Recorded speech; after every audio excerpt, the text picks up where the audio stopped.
Chrysanthemum by Kevin Henkes.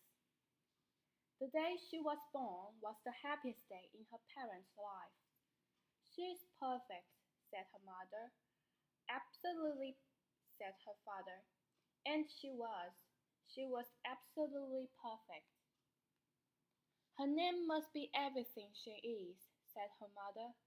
"Her name must be absolutely perfect," said her father. And it was. Chrysanthemum. Her parents named her Chrysanthemum. Chrysanthemum grew and grew and grew. And when she was old enough to appreciate it, Chrysanthemum loved her name. She loved the way it sounded when her mother woke her up. She loved the way it sounded when her father called her for dinner. And she loved the way it sounded when she whispered it to herself in the bathroom mirror. Chrysanthemum, chrysanthemum, chrysanthemum. Chrysanthemum loved the way her name looked when it was written with ink on an envelope. She loved the way it looked when it was written with icing on her birthday cake. And she loved the way it looked when she wrote it herself with her fat orange crayon. Chrysanthemum, chrysanthemum, chrysanthemum. Chrysanthemum felt her name was absolutely perfect, and then she started school. On the first day, Chrysanthemum wore her sunniest dress and her brightest smile. She ran all the way. "Hooray!" said Chrysanthemum. "School!" But when Mrs. Chard took roll call, everyone giggled upon hearing Chrysanthemum's name. "It's so long," said Joe. "It scarcely fits on your name tag," said Rita, pointing. "I'm named after my grandmother," said Victoria. "You're named after flower?" Chrysanthemum wilted. She didn't think her name was absolutely perfect. She felt it was absolutely dreadful. The rest of the day was not much better. During nap time, Victoria raised her hand and informed Mrs. Chard that Chrysanthemum's name was spelled with 13 letters. "That's exactly half as many letters as there are in the entire alphabet," Victoria explained. "Thank you for sharing that with us, Victoria," said Mrs. Chard. "Now put your head down." "If I had a name like yours, I'd change it," Victoria said as the students lined up to go home. "I wish I could," thought Chrysanthemum miserable. "Welcome home," said her mother. "Welcome home," said her father. "School is no place for me," said Chrysanthemum. "My name is too long. It scarcely fits on my name tag. And I'm named after a flower." "Oh, pish," said her mother. "Your name is beautiful, and precious, and priceless, and fascinating, and winsome," said her father. "It's everything you are," said her mother. "Absolutely perfect," said her father.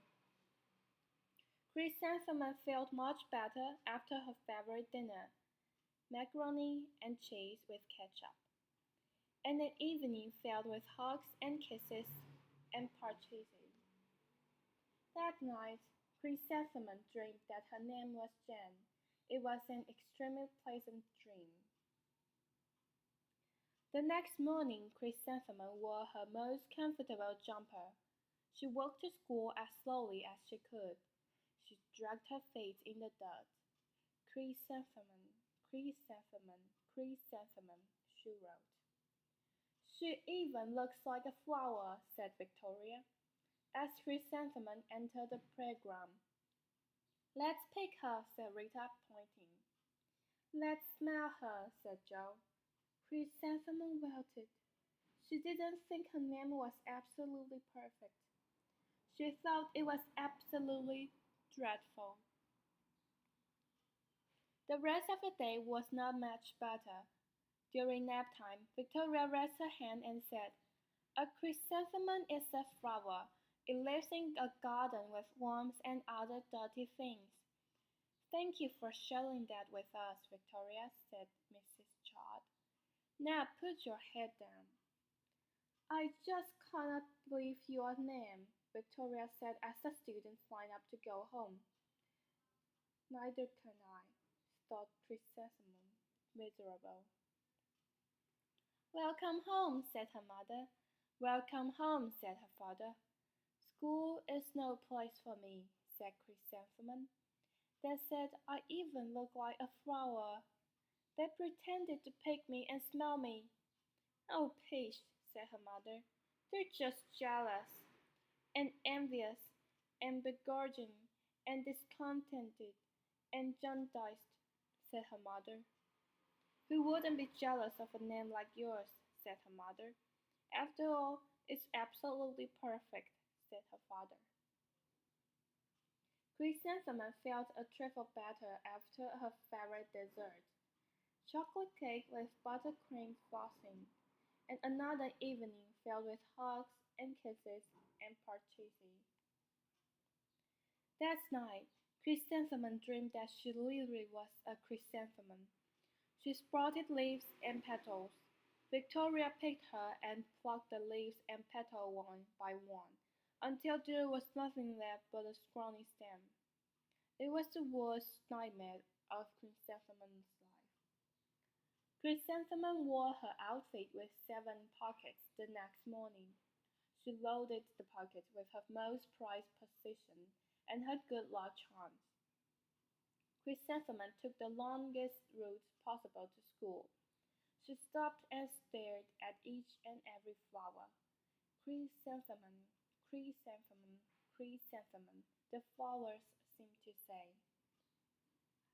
That morning, the students were introduced to Mrs. Twinkle, the music teacher. Her voice was like something out of a dream, as was everything else but her. The students were speechless. They thought Mrs. Twinkle was an incredible wonder. They went out of their way to make a nice impression. Mrs. Twinkle led the students in scales. Then she assigned roles for the class musical. Victoria was chosen as the dainty fairy queen. Rita was chosen as the spiffy butterfly princess. Jo was chosen as the all-important Texas messenger. And Chrysanthemum was chosen as a daisy. Chrysanthemum a daisy! Chrysanthemum a daisy! Jo, Rita, and Victoria chanted, thinking it was wildly funny.